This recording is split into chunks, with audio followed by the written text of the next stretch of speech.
2주 동안 잘 지내셨습니까? 코로나도 이제 안정돼 가는 것 같고, 하나만 남았습니다. 그죠? 여러분들 합격하려면 남았습니다. 자, 오늘 진도가 어디 들어가셔야 되냐면은 280페이지입니다. 280페이지이고 양도소득세 비과세부터 강의를 좀 진행을 하도록 하겠습니다. 교재는 280페이지를 보시면 되고, 요약집을 보실 분들은 요약집 126페이지 보시면 돼요. 자, 그러면 지금부터 비과세부터 강의를 진행을 해보도록 하겠습니다. 양도소득세 비과세가 우리 시험 문제에서 한 문제 나올 가능성이 한 80% 정도는 됩니다. 자, 그래서 요걸 이제 반드시 정리를 하셔야 되는데, 우리가 이제 첫 번째 보셔야 될 게 뭐냐면은 비과세 받을 수 있는 양도소득에 어떤 종류가 있는지를 올해부터는 좀 봐야 됩니다.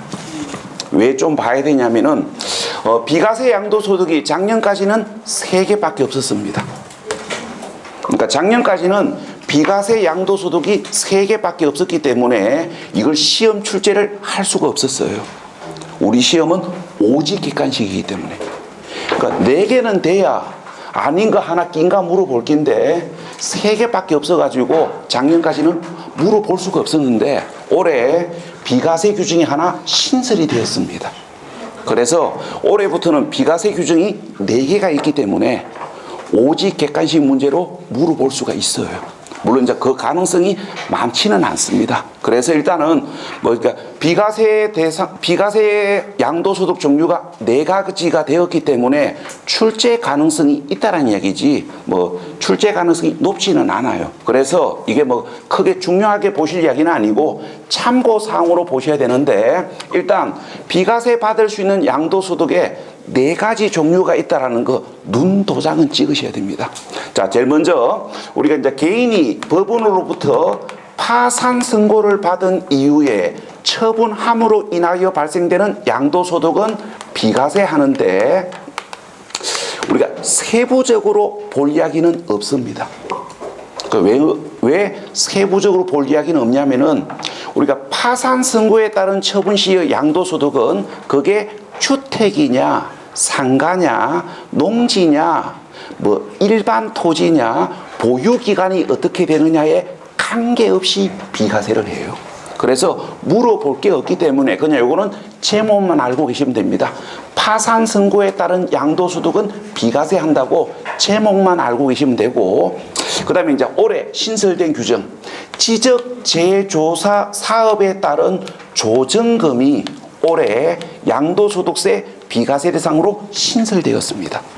그런데 요거는 그런데 우리가 중개 업무와 직접적 관련이 없는 부분이에요.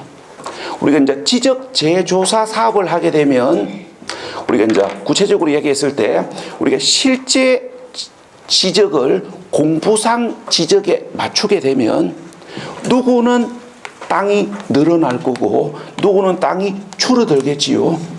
그러면 이제 지방자치단체에서 땅이 지적재조사 사업의 결과로 땅이 늘어난 자에게 조정금을 받아가지고 땅이 감소된 자에게 조정금을 줍니다. 자, 그러면 우리가 지적재조사 사업의 결과로 토지 면적이 줄어든 자는 이 줄어든 면적이 늘어난 자에게 사실상 소유권을 이전하고 그 대가로 조정금을 받았잖아요. 그러면 실질적으로 이야기하면 사실상 소유권을 유상으로 이전한 것이기 때문에 실제는 양도소득세가 부과될 수 있는 경우가 많습니다. 그런데 이제 정부에서 우리가 지적재조사 사업을 원활히 하기 위해 가지고 조정금은 비과세 하도록 규정을 신설했습니다. 근데 요거는 이제 누가 합니까? 지방자치단체에서 주관을 하는 거예요. 그러면 공인중개사 업무와 아무 관계가 없기 때문에 세부적 이야기는 물어볼 일이 없습니다. 그래서 이것도 그냥 제목만 알고 계시면 됩니다. 지적재조사 사업에 따른 조정금은 비과세 한다고 제목만 알고 계시면 되지 세부적 이야기는 볼 게 없습니다. 중개 업무와 관련된 부분이 아니기 때문에. 그래서 우리가 이제 이 파산선고 비과세와 조정금 비과세는 제목만 알고 계시면 되지 구체적 이야기는 볼 게 없어요. 자, 그런데 이 농지 비과세와 1주택 비과세는 우리 시험 문제에서 구체적 기준을 물어보기 때문에 비과세 받을 수 있는 양도소득에 4가지가 있다는 걸 눈도장 찍으시고 농지 비과세와 1주택 비과세는 세부적 기준을 정리하셔야 됩니다.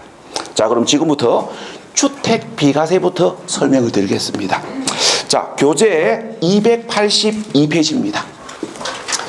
자, 교재 282페이지 읽어보고 좀 설명을 드릴게요. 자, 교재 282페이지 갈로 2번에 보시면 이렇게 적어놨습니다. 우리가 1세대 1주택이란 거주자 및 그 배우자가 그들과 동일한 주소 또는 거소에서 생계를 같이 하는 가족과 함께 구성하는 1세대가 양도하는 날 현재 국내에 소재하는 주택이 하나고, 그 다음에 양도일 현재 2년 이상을 보유한 경우를 말한다. 이렇게 돼 있고, 그 다음에 이제 2항에 보시면 뭐라고 적어놨냐면은 취득 당시 주택법 규정에 의하여 조정 대상 지역에 소재하는 주택을 취득한 1주택의 경우에는 보유기간이 2년 이상이고 그 보유기간 중 거주기간이 2년 이상인 것을 말한다. 이렇게 되어 있습니다. 자, 그러면 금방 읽어본 이야기를 지금부터 우리가 정리를 해보면 이렇게 됩니다. 우리가 1세대 1주택 양도시 양도소득세를 무조건적으로 비과세 해주는 것이 아니고 주택 비과세 요건을 충족해야 주택과 그 부수 토지의 양도소득에 대하여 비과세 가능합니다. 자, 그래서 이제 지금부터 주택 양도소득세 비과세와 관련해 가지고 첫 번째 보셔야 될 거, 주택을 팔았을 때 비과세 받을 수 있는 요건이 어떻게 되는지 요걸 정리하셔야 됩니다. 그러니까 조금 전에 여러분들 교재 282페이지에서 읽어본 게 주택 비과세 요건이에요. 우리가 주택을 팔았을 때 비과세를 받으려면은 1세대에 해당하는 자가 국내에 소재하는 하나의 주택을 2년 이상을 보유, 양도했을 때 비과세하는 게 원칙입니다. 자, 그럼 이제 이 이야기를 지금부터 좀 더 자세히 한번 이야기를 해봅시다. 자, 주택을 팔았을 때 비과세를 받으려면은 주택은 몇 개여야 됩니까? 주택은 하나여야 합니다. 자, 그럼 이제 이 문제가 좀 자세히 출제되는 걸 대비하기 해가지고 자, 몇 가지를 좀 살펴볼게요. 자, 첫 번째, 자, 주택을 팔았을 때 비과세를 받으려면은 주택은 하나여야 되는데, 자, 어떤 주택이 하나여야 됩니까? 어떤 주택이 1세대에 해당하는 자가 국내에 소재하는 주택이 하나일 때. 자, 그래서 참고하십시오. 국외 보유주택 수는 관계없습니다. 그러니까 국외에 몇 개의 주택을 보유하고 있느냐, 국외 보유주택 수는 관계없고 국내에 소재하는 주택이 하나이면 비과세 받습니다. 그 다음에 하나 더 물어봅시다. 언제 하나여야 됩니까? 오늘, 어제? 아니면 1월 1일 날? 자, 요걸 여러분들이 이제 참고로 알고 계셔야 되는데, 자, 언제냐면은 우리가 당해 주택의 양도일 현재 우리가 주택이 하나여야 됩니다. 그러니까 당해 주택을 양도하는 날 현재 하나이면 비과세 받을 수 있다고요. 이걸 우리 시험 28회 때인가 삥 돌려서 물어봤었습니다. 이렇게 물어봤었어요. 우리가 당해주택을 그러니까 당해주택을 보유하던 중에 다른 주택을 보유한 적이 없어야만 비과세한다. 맞아요, 틀려요? 자, 요거 생각하셔야 됩니다. 우리가 당해주택을 보유하던 중에 다른 주택을 보유한 적이 없어야만 비과세한다. 틀렸습니다. 왜 틀렸냐면은 우리가 당해주택을 양도하는 날 현재 하나이면 비과세 대상이에요. 자, 그래서 어제까지 집이 5개가 있었는데, 자, 어제 4개 팔고 오늘 하나 판다고 가정합시다. 그러면 오늘 양도하는 날 현재는 1주택 아닙니까? 그래서 어제까지는 5개였지만 오늘 1개이기 때문에 오늘 파는 건 비과세 받을 수 있다. 그래서 28회 때 나왔던 지문, 당해주택을 보유하던 중에 다른 주택을 보유한 적이 없어야만 한다. 오답이에요. 그래서 여기 시점 요거 참고하셔야 되고, 자, 그 다음에 주택을 팔았을 때 비과세를 받으려면 몇 년 이상을 보유하셔야 되냐면은 2년 이상을 보유하셔야 됩니다. 언제? 당해주택을 양도하는 날 현재 2년 이상이면 비과세 받습니다. 자, 그런데 내년부터 여기가 바뀝니다. 내년부터 바뀌어요.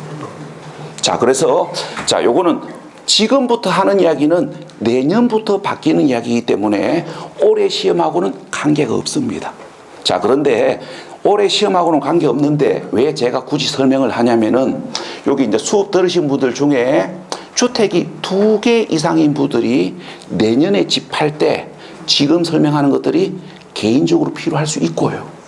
그 다음에 올해 합격 못하면 내년에 이거 공부해야 됩니다. 그래서 올해 시험에 나올 이야기는 아니지만 우리가 이제 개인적으로 필요할 수도 있기 때문에 설명을 한번 드려볼게요. 자, 어디가 이제 지금 하는 이야기는 올해 시험하고는 관계가 없기 때문에 뭐 어떤 이해가 안 되시면 굳이 볼 필요는 없는데, 대신에 이제 우리가 이제 여기 앉아 계신 분들 중에서 주택이 2개 이상 보유하고 있는 분들이 내년에 집을 팔 계획이 있으시면 요거 꼭 알고 계셔야 됩니다. 자, 우리 교재 몇 페이지냐면은 298페이지입니까? 자, 298페이지. 예, 맞네요. 요게 이제 올해 시험에 나올 이야기는 아니기 때문에 제가 요약집에는 일부러 정리를 안 했습니다. 자, 교재 298페이지. 자, 읽어보고 설명을 드릴게요. 자, 교재 298페이지 보유기간 계산 2항입니다. 자, 2021년 1월 1일 이후에 주택을 2개 이상 보유하는 자가 주택을 팔았을 때 비과세 주택 보유기간은 둘째 줄, 그 1주택을 보유하게 된 날로부터 보유기간을 계산한다. 요게 내년부터 바뀌는 거예요. 그래서 올해 시험하고는 관계는 없습니다. 자, 일단 제가 금방 읽어본 이야기를 예를 들어서 한번 설명을 해볼게요. 자, 이야기입니다. 자, 어떤 이야기냐면은, 자, 갑이, 자, 2개의 주택을 보유하고 있고, 자, A 주택은 2011년 1월 10일 날 취득을 했고, 우리가 B 주택은 2018년 1월 10일 날 취득했다고 가정을 하고, 자, 이 상태에서 자, A 주택은 우리가 2020년 2월 10일 날 매매를 한다고 가정을 하고, 우리가 B 주택은 2020년 2월 12일 날 매매한다고 가정을 합시다. 일단 요 조건대로 먼저 설명하고 조금 전에 읽어본 이야기는 잠시 후에 따로 설명을 할게요. 자, 그럼 이제 이 조건대로 따져봅시다. 자, 우리가 A 주택을 양도하는 날 현재는 2주택 이상 소유이기 때문에 A 주택을 양도하는 날 현재는 1주택이 아니기 때문에 2년 이상을 보유했지만 비과세 받을 수 없습니다. 자, 그런데 B주택을 양도하는 날 현재는 1주택이기 때문에 보유기간이 2년 이상이면 비과세 받을 수 있습니다. 자, 그러면 지금 현재 보유기간은 취득일로부터 보유기간을 산정해요. 그러면 취득일로부터 양도일까지의 보유기간이 2년 이상이기 때문에 갑은 피주택 양도소득에 대하여 비과세 받을 수 있습니다. 자, 여기까지는 충분히 이해가 될 거고, 그럼 지금부터 이제 조건을 바꿉니다. 자, 조건을 이렇게 바꿔볼게요. 자, 갑이 A주택을 2021년 2월 10일 날 팔았고, B주택을 2021년 2월 12일 날 팔았다고 이렇게 연도를 바꿉시다. 자, 그러면 이렇게 해놓고 제가 이제 질문을 던져보겠습니다. B주택 양도소득에 대하여 비과세 받을 수 있다, 없다? 묻는 거 보니까 뭐가 있는 것 같지요? 뭐가 있으니까 물어보겠지. 비과세 받을 수 없습니다. 자, 왜 비과세 받을 수 없냐면은 금방 읽어본 이야기를 생각하셔야 돼요. 우리가 2021년 1월 1일 이후에 2주택 이상 소유자가 주택을 처분했을 때 비과세 주택 보유기간은 취득일로부터 보유기간을 산정하는 게 아니고 1주택이 된 날로부터, 그러니까 1주택이 된 날로부터 보유기간이 2년 이상이 됩니다. 그러면 이 그림대로 이야기하면 1주택이 된 날은 언제입니까? 2021년 2월 10일 아닙니까? 2021년 2월 10일 날 A주택을 양도하는 그 순간 1주택이 되었고 1주택이 된 날로부터 2년 이상을 보유해야 비과세 받습니다. 그러면 이 그림대로라면은 요 1주택이 된 날로부터 2년 이상 보유해야 비과세 받기 때문에 B주택 양도에 대해서 비과세를 받으려면은 2023년 2월 11일 이후에 받으셔야 됩니다. 그런데 1주택이 된 날로부터 겨우 이틀 보유하고 팔았습니다. 그래서 비과세 못 받아요. 내년부터 법이 이렇게 바뀌어요. 투기하지 마시라고. 자, 그런데 요게 이제 예외 조항이 있습니다. 요게 이제 예외 조항이 있어요. 요게 이제 예외 조항이 있는데, 잠깐만요. 요거 싹 지우고. 자, 요게 이제 예외 조항이 붙습니다. 자, 요게 다만 주거를 이전하는 과정에서 일시적으로 2주택이 되거나 상속을 받아서 2주택이 되거나 동거복량으로 2주택이 되거나 혼인으로 2주택이 된 경우 등등등등, 우리가 이제 오늘 수업 둘째 시간에 공부할 겁니다. 1주택 특례에 해당되면 1주택 특례에 해당이 되면 1주택이 된 날로부터 보유기간을 산정하는 게 아니고 취득일로부터 보유기간이 2년 이상이면 비과세 받습니다. 여기 이제 예외 조항이 있어요. 그러니까 내년부터 법이 이렇게 바뀌는데 예외 조항이 있습니다. 그래서 우리가 요게 이제 내년부터 개정되는 이야기이기 때문에 미리 말씀을 드렸듯이 올해 시험하고는 관계가 없습니다. 관계는 없는데, 요 이제 앉아 계신 분들 중에서 2개 이상 주택을 보유하고 계시고 내년에 집을 팔 계획이 있으시면 요거 알고 계셔야 됩니다. 나 2년 보유해서 비과세 받는 줄 알고 팔았는데 양도소득세 고지서가 한 3천만 원짜리 날라오면 징합니다. 그래서 그런 충격을 안 받으시려면 이렇게 법이 개정된다는 걸 미리 알고 계시는 것도 괜찮기 때문에 올해 시험 출제 범위는 아니지만 제가 한번 설명을 드려봤습니다. 자, 그런데 주택이 한 개밖에 없는 사람들은 이거 몰라도 됩니다. 그죠? 주택이 하나밖에 없는 사람들은 이거 몰라도 돼요. 그래서 재산이 많은 사람들은 뭡니까? 알고 있어야 되기 때문에 사는 게 피곤합니다. 경우에 따라서 뭡니까? 하나밖에 없는 것도 괜찮은 삶입니다. 왜? 이런 거 신경 안 써도 되거든. 그래도 이런 거 신경 쓰고 싶지요. 저도 신경 쓰고 싶습니다. 집이 2개 이상이면 신경 써야 되거든요. 하여튼 요거 참고하시고, 자, 그 다음에 이제 여기다가 이제 다시 이제 이쪽으로 돌아오셔가지고, 자, 그럼 여기다가 이제 추가 질문을 하나 드려보겠습니다. 자, 주택을 팔았을 때 비과세를 받으려면은 거주 기간은 몇 년 이상이어야 됩니까?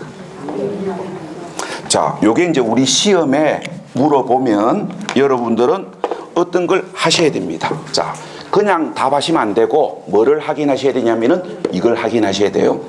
취득할 당시, 그러니까 취득할 당시 일반 지역에 소재하는 주택인지, 취득할 당시 조정 대상 지역에 소재하는 주택인지를 확인하시고 그 답을 다르게 하셔야 돼요. 우리가 취득할 당시, 그러니까 취득할 당시 일반 지역에 소재하는 주택을 취득한 경우에는 거주 기간에 관계없이 비과세 받습니다. 우리가 양도하는 날 현재 1주택이고 양도 1 현재 2년 이상을 보유했다면 일반 지역에 소재하는 주택의 경우에는 실제 거주한 기간에 관계없이 비과세 받아요. 자, 그런데 취득할 당시 조정 대상 지역에 소재하는 주택을 취득한 경우에는 보유 기간 중 거주 기간이 2년 이상이어야만 비과세 받습니다. 그래서 이제 구분하셔야 될 거, 취득할 당시 일반 지역에 소재하는 주택을 취득했느냐, 취득할 당시 조정 대상 지역에 소재하는 주택을 취득했느냐에 따라 팔았을 때 비과세 받을 수 있는 보유 기간 중 거주 기간이 다르다는 걸 참고사항으로 구분하셔야 되고, 그 다음에 이제 이항 보는 것 정확하게 봅시다. 조정 대상 지역 거주 기간 2년은 언제가 기준이냐면은 취득 당시가 기준이에요. 우리가 다른 주택 비과세 요건하고 시점이 달라요. 우리가 1주택 요건, 보유기간 요건은 양도일 현재를 기준으로 합니다. 그런데 조정 대상 지역 거주기간 요건은 양도일 현재가 기준이 아니고 취득 당시가 기준이에요.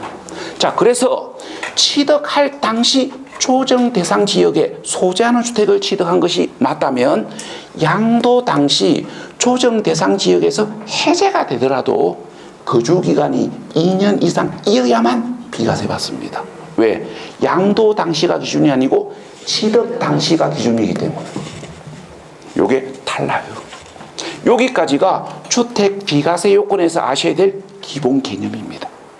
그러니까 여기까지를 기본 개념으로 잡으시고 제가 이제 조건을 달겠습니다. 세법을 공부할 수 있는 시간이 충분하신 분들은 혹시 하는 마음으로 요 이야기를 추가로 참고하셔야 됩니다. 자, 우리가 제일 먼저 참고하셔야 될 거, 비거주자. 자, 비거주자가 누구인지는 우리가 2주 전에 소득세 총론에서 양도소득세 시작하면서 보셨습니다. 우리가 양도소득세의 납세 의무자인 개인이 주로 국내에 거주하면 거주자로 분류한다 그랬고, 주로 외국에 거주하면 비거주자로 분류한다 그랬어요. 자, 그러면 양도소득세의 납세 의무자가 주로 외국에 거주함으로 인하여 비거주자로 판정된 자가 국내의 주택을 보유하고 있을 때, 자, 구체적으로 비거주자 1세대 1주택은 결론 2년 이상을 보유하더라도 비과세 혜택을 받을 수 없다라는 걸 참고하십시오. 자, 왜 그런지는 비거주자가 누구인지를 생각하시면 돼요. 우리가 비거주자는 주로 외국에 거주하는 자가 비거주자 아닙니까? 그러면 주로 외국에 거주하는 자가 국내에 소재하는 주택을 보유하고 있다면 이 주택은 거주 목적으로 볼 수 있다 없다? 야는 거주 목적으로 볼 수는 없습니다. 그래서 비거주자 1주택은 양도 1 현재 2년 이상을 보유하더라도 비과세 대상에서 제외됩니다. 자, 그런데 이제 비거주자가 국내로 귀국을 하면 거주자가 됩니다. 자, 그러면 우리가 비거주자가 거주자로 전환된 경우, 우리가 이제 이런 경우 이야기를 해봅시다. 자, 갑이 국내 기업에서 근무를 하고 있는데 근무하고 있는 기업에서 해외 지사로 발령이 났습니다.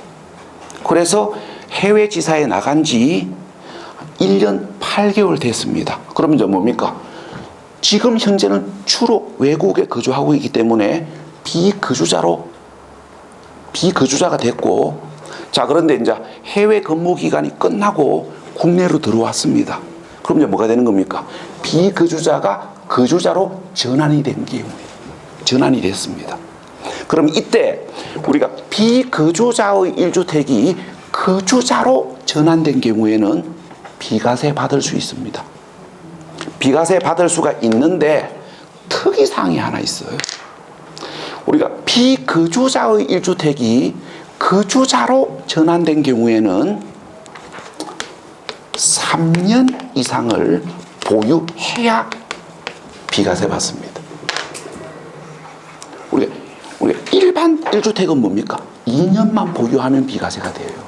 그런데 비거주자 1주택이 거주자로 전환된 경우에는 3년 이상을 보유해야 비과세 받습니다.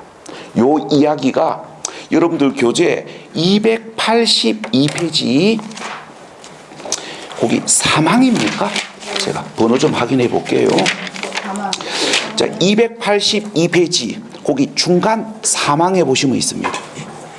그 282페이지 중간 사망에 보시면 자, 거기 첫째 줄 비거주자 1주택이 그 첫째 줄 끝부분에 거주자로 전환이 된 경우에는 해당 주택 보유 기간이 3년 이상인 것을 말한다. 이게 좀 특이사항입니다. 자, 그런데 제가 미리 선을 그었습니다. 이 이야기와 이 이야기는 시간이 충분하신 분들만 참고하시라 그랬습니다. 왜냐하면 잘 안 물어본다고요.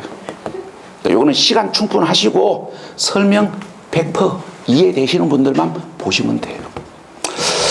자, 그 다음에 교재 몇 페이지를 가시냐면은 교재 285페이지. 자, 교재는 285페이지를 가시고, 자, 요약집은 130페이지입니다. 자, 지금부터 이제 뭘 보셔야 되냐면은 이걸 보셔야 돼요. 우리가 1세대가 하나의 주택을 2년 이상을 보유 양도했음에도 불구하고 비과세 대상에서 제외되는 경우에 어떤 경우가 있는지를 정리하셔야 되는데, 요게 시험 문제에서 비과세 요건보다는 더 시험에 자주 나와요. 우리가 비과세 요건이 우리 시험에 한 번 나오면 야는 4번 물어봅니다. 자, 그래서 이제 지금부터 비과세 대상에서 배제되는 경우를 공부하셔야 되는데, 자, 첫 번째 보셔야 될 게 미등기 주택입니다. 우리가 미등기 주택을 양도한 경우에는 1주택이더라도 비과세 대상에서 제외된다는 걸 알고 계셔야 되는데, 자, 요걸 여러분들이 무작정 암기하지 마시고 일단 가급적이면 흐름을 잡으셔야 됩니다. 그러니까 흐름을 잡으시면 비교되는 이야기를 쉽게 구분할 수 있어요. 자, 요렇게 흐름을 잡으셔야 됩니다. 자, 주택을 취득한 자가 등기를 하지 않고 미등기 상태에서 보유하다가 팔았답니다. 자, 그러면 야는 뭐 할 속셈입니까? 자, 뭐 할 속셈이냐면은, 자, 이걸 아주 직설적으로 이야기하면 몰래 사가지고 몰래 판다는 이야기 아닙니까? 뭐 하려고? 뽀롱 안 나면, 안 들키면 탈세하려고. 자, 그러면 탈세 의도를 가진 자에게는 비과세 혜택을 줄 수는 없습니다. 그래서 이제 이렇게 되는 거예요. 주택을 취득한 자가 미등기 상태에서 보유 양도하면 탈세 의도가 있는 것으로 보고 비과세 대상에서 제외합니다. 자, 그런데 건축법에 의한 건축 허가를 받지 아니하여 등기가 불가능한 1세대 1주택을 미등기 양도한 경우에는, 자, 지금부터 해석하십시오. 탈세 의도로 볼 수 있다 없다? 야는 탈세 의도로 볼 수는 없습니다. 왜? 등기를 할 수 없는 부득이한 사유에 의하여 어쩔 수 없이 부득이하게 미등기 양도한 것이지 탈세 의도는 없습니다. 그래서 미등기 양도이지만 1세대 1주택으로 2년 이상 보유했다면 비과세 가능하다라는 걸 일반 미등기 주택 양도 시와 비교하셔야 됩니다. 그러니까 이제 이거 가지고 접근하셔야 돼요. 탈세 의도가 있느냐 없느냐에 따라 비과세가 달라질 수 있다. 자, 그 다음에 이제 고가주택입니다. 자, 고가주택과 관련해 가지고 여러분들은 가능하다면 4가지를 잡으셔야 됩니다. 첫 번째, 고가주택이 어떤 주택인지를 알고 계셔야 됩니다. 자, 고가주택은 실제 양도가액이 9억을 초과하는 주택을 말합니다. 그 다음에 이제 두 번째 알고 계셔야 될 거, 실제 양도가액이 9억을 초과하는 고가주택을 양도한 경우에는 1주택 양도이더라도 비과세 대상에서 제외된다는 거예요. 고가주택을 보유하고 있으면 죄가 있습니다. 그래서 그 희한한 죄인데, 고가주택을 가지고 있으면 죄가 있기 때문에 1주택이더라도 비과세 대상에서 제외됩니다. 우리도 그 죄를 한번 짓고 싶지요? 죽기 전에 이 죄를 한번 지어야 될 건데, 죽기 전에 이 죄를 한번 짓고 지우셔야 됩니다. 그 목표를 이루기 전까지는 죽지 마십시오. 자, 그 다음에 이제 세 번째 보셔야 될 거. 자, 세 번째 보셔야 될 거. 고가주택을 양도하면 1주택이더라도 비과세 대상에서 제외되는데, 자, 주의하셔야 될 게 있습니다. 자, 뭐를 주의하셔야 되냐면은, 고가주택을 양도하면 비과세 대상에서 제외되는데, 그렇다고 해서 양도 차익 모두 다 과세되는 건 아니라는 걸 주의하셔야 됩니다.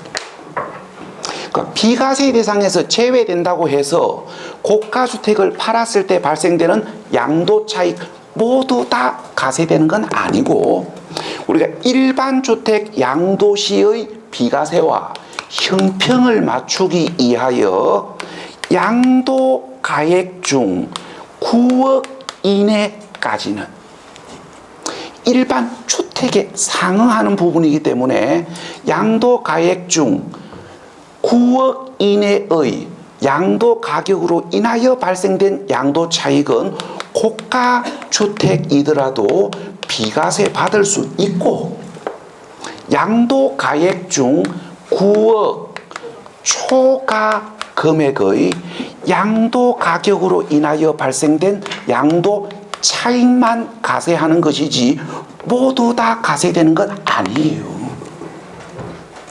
자, 그 다음에 네 번째 알고 계셔야 될 거. 그러면 이때 양도소득세가 부과될 수 있는 양도 차익을 어떻게 계산하는지. 이 계산 문제가 28회 때, 29회 때 문제 아닙니까? 자, 일단 지금 오해가 있으시면 안 돼요. 지금 이야기하는 고가주택은 비과세 요건을 충족하는 고가주택이 전제 조건입니다. 우리가 비과세 요건을 충족하지 아니하는 고가주택이라면은 양도 차익 모두 다 과세하는 겁니다. 자, 그런데 1세대 1주택을 2년 이상 보유 양도했는데 이 주택이 고가주택일 때는, 자, 단순 설명하면 9억까지는 비과세 받을 수 있고 9억 초과 금액만 과세하거든요. 그럼 이때 양도소득세가 부과될 수 있는 양도 차익을 어떻게 계산할 거냐 이 말입니다. 그 계산 공식은 이렇게 됩니다. 자, 일단 오해의 소지를 없애기 위해서, 자, 앞에다가 조건을 달겠습니다. 비과세 요건을 충족한, 그러니까 비과세 요건을 충족한 고가주택의 양도소득세가 부과될 수 있는 양도 차익을 어떻게 계산할 거냐 이 말입니다. 우리가 이제 비과세 요건을 충족하는 고가주택의 양도시 양도소득세가 부과될 수 있는 양도차익은 어떻게 계산하셔야 되냐면은 이렇게 계산하셔야 됩니다. 우리가 이제 단순 설명하면 실제 발생된 양도차익. 우리가 이제 구체적으로 이야기하면 우리가 양도차익은 어떻게 계산합니까? 양도가액에서 필요 경비를 공제하시면 요게 우리가 양도차익 아닙니까? 자, 그러면 우리가 양도가액에서 필요 경비를 공제하여 계산된 실제 발생된 양도차익 중 9억 이내까지는 비과세 받고 9억 초과 금액만 과세하거든요. 양도 가격을 기준으로 했을 때. 그래서 여기다가 뭐를 곱해 주셔야 되냐면은 양도 가액 분의 양도 가액 마이너스 9억을 곱해 주셔야 됩니다. 그래 이게 뭐가 되는 겁니까? 양도 가액 중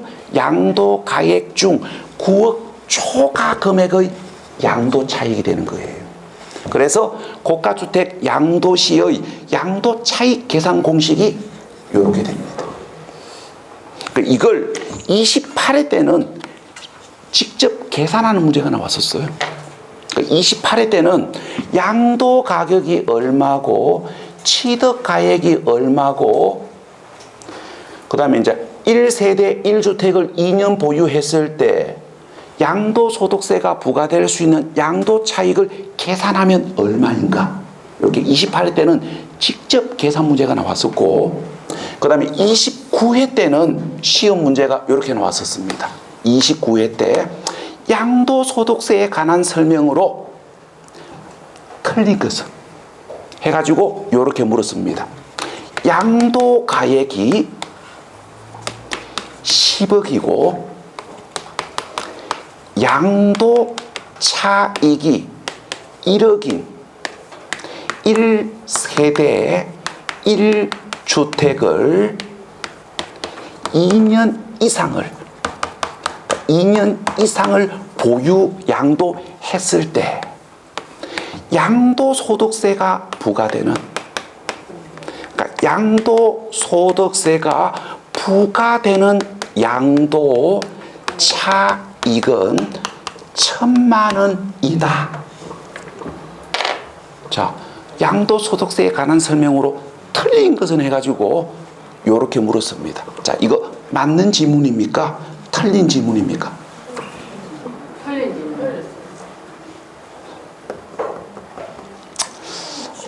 아직 문제풀이 경험이 필요한 것 같습니다. 요거는 이제 이 문제가 이 지문이 맞는지 틀린지를 제대로 판단을 하시려면은 일단 실력도 있어야 되고요. 문제풀이 경험도 있어야 됩니다. 우리가 이제 문제풀이 경험이 있으신 분들은 이 말을 딱 보는 순간 어떤 게 생각이 납니다. 뭐다? 고가주택이다. 이 말을 딱 보는 순간 이 주택이 고가주택이라는 걸 눈치채셔야 됩니다. 자, 양도가액이 9억을 초과하잖아요. 그게 고가주택이에요. 그럼 뭡니까?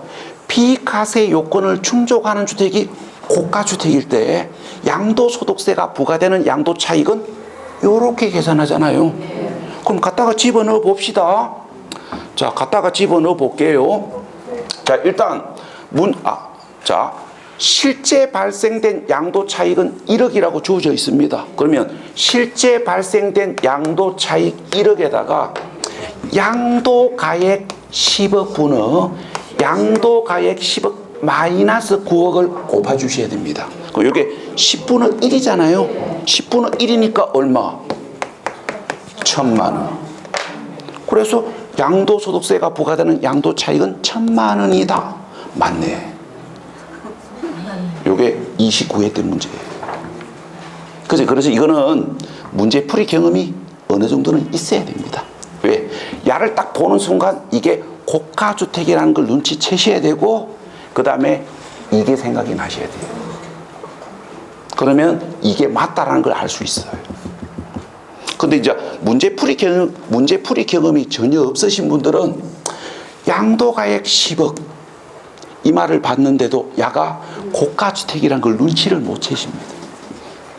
이게 이제 문제풀이 경험 있는 분하고 없는 분의 어떤 차이점이에요.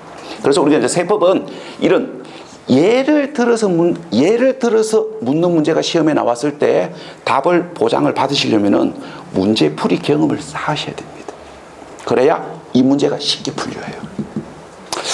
자, 여기까지가 고가주택에서 아셔야 될 이야기입니다. 딱 4가지예요. 고가주택이 어떤 주택인지, 그 다음에 고가주택은 1주택이더라도 비과세 대상에서 제외된다는 거.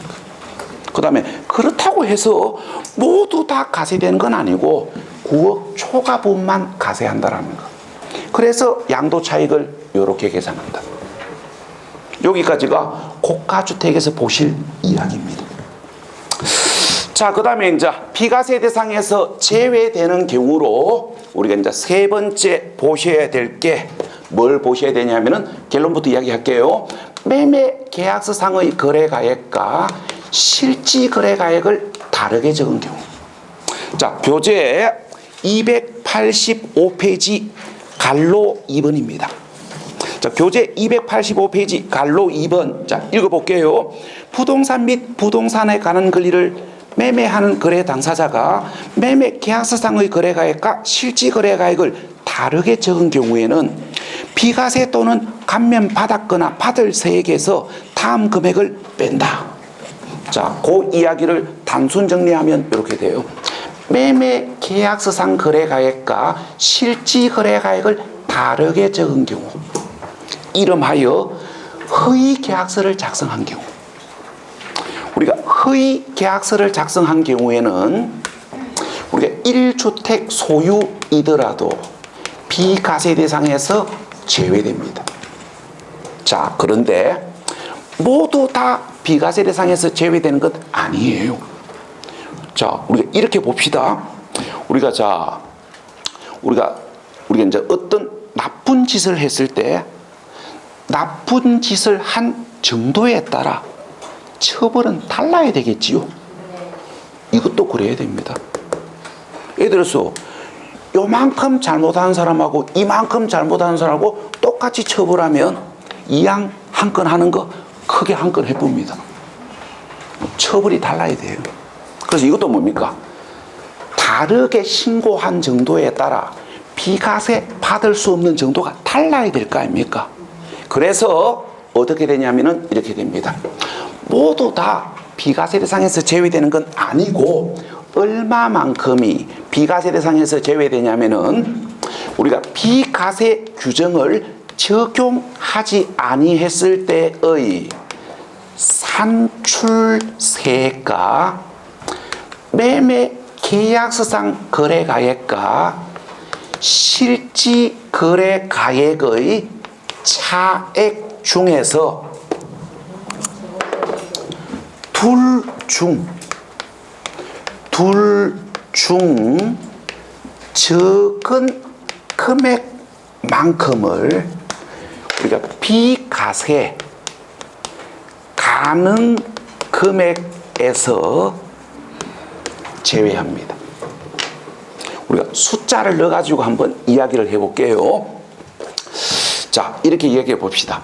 자, 1세대가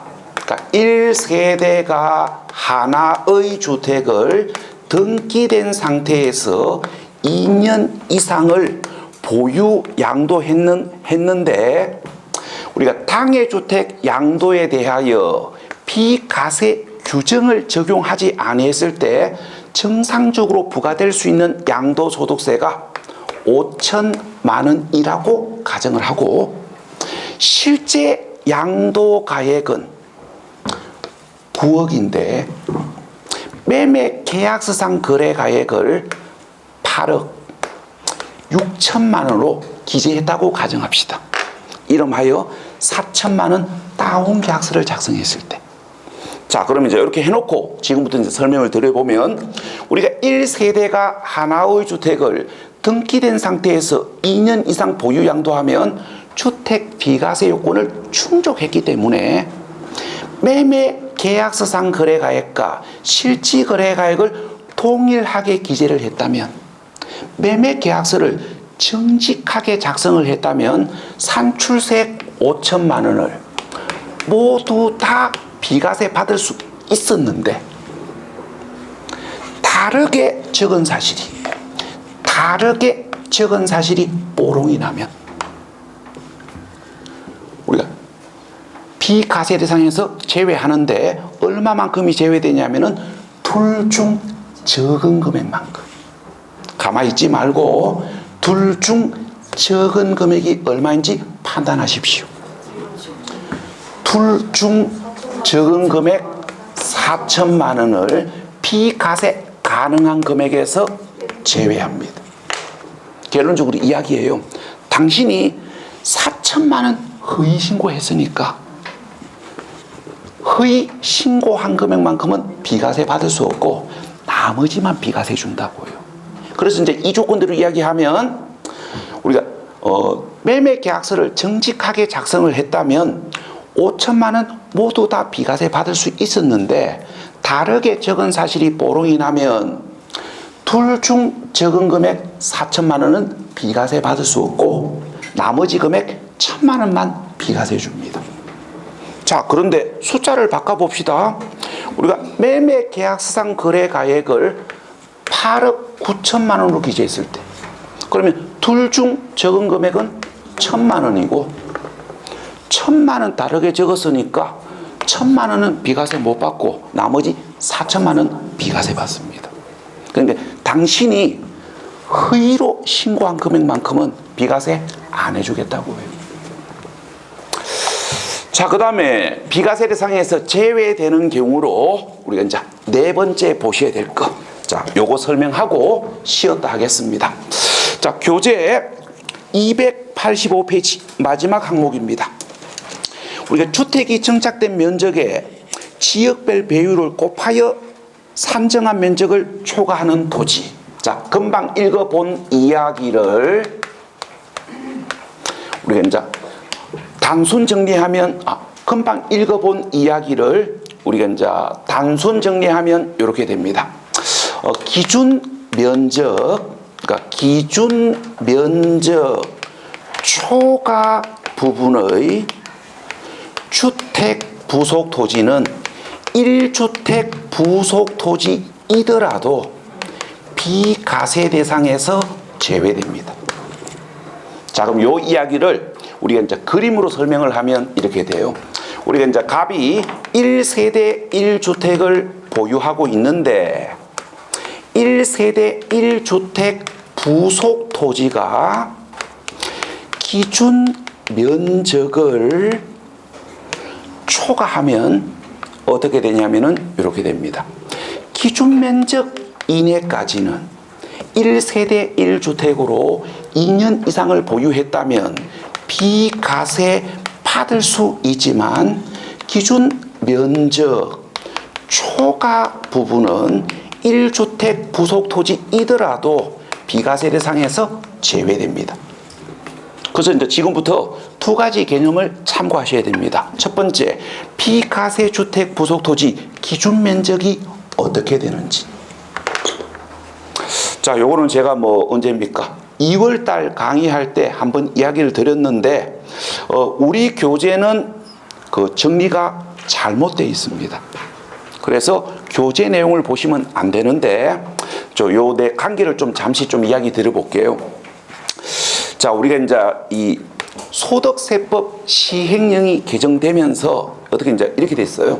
우리가 세법이 개정되기 전에는, 자, 일단 설명을 끝까지 들으시고 최종 이야기를 정리하시면 됩니다.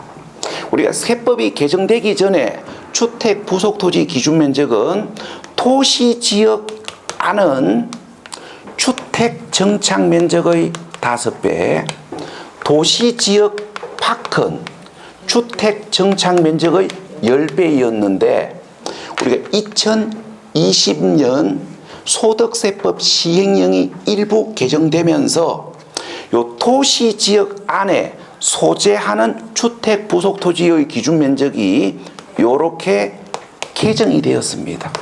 어떻게 개정됐냐면은 토시 지역 안에 소재하는 주택 부속 토지 기준 면적이 수도권 안의 주거 지역, 상업 지역 등이냐, 수도권 안의 녹지 지역 등이냐, 수도권 밖이냐에 따라 기준 면적이 달라집니다. 우리가 도시 지역 안에 소재하는 주택 부속 토지 기준 면적이 수도권 안의 주거 지역, 상업 지역 등인 경우에는 주택 정착 면적의 3배로 개정이 되었고, 수도권 안의 녹지 지역인 경우에는 주택 정착 면적의 5배, 수도권 밖인 경우에는 주택 정착 면적의 5배, 이렇게 세분화되었습니다. 법이 개정되면서. 자, 그런데 우리를 헷갈리게 만드는 거. 법은 2020년에 개정이 되었는데 2022년부터 시행에 들어갑니다. 그래서 이거는 이렇게 기억하시면 문제가 생겨요. 그러니까 우리 시험은 뭐라고 되어 있냐면은 2020년 10월 31일 현재 시행되는 법령에 의하여 답안을 작성하시오, 이렇게 되어 있습니다. 그러면 2020년 10월 31일 현재 시행되는 법은 이렇게 됩니다. 그래서 이렇게 기억하시면 2022년에 합격합니다. 그래서 이렇게 기억하시면 안 되고 여러분들은 이렇게 기억하셔야 돼요. 도시 지역 안에 소재하면 그게 수도권이냐 수도권 밖이냐에 관계없이 그냥 5배. 그러니까 지금 현재는 이렇게 기억하셔야 됩니다. 하셔야 되고, 재수없는 이야기를 좀 해봅시다. 올해 시험 결과 안 좋고 내년에 또 안 좋으면 22년에는 요래 공부하셔야 됩니다. 그러니까 요거는 우리가 이제, 그래서 여기 우리 교재는 이렇게 정리되어 있는데 아마 요 책 본 저자가 22년부터 시행된다라는 걸 깜빡한 것 같습니다. 그래서 이렇게 기억하지 마시고 여러분들은 그냥 이렇게 기억하셔야 돼요. 자, 여기까지가 비과세 대상에서 제외되는 경우로 아셔야 될 이야기 4가지입니다. 자, 수고하셨고요. 잠시 10분 쉬었다가 다른 이야기 보겠습니다.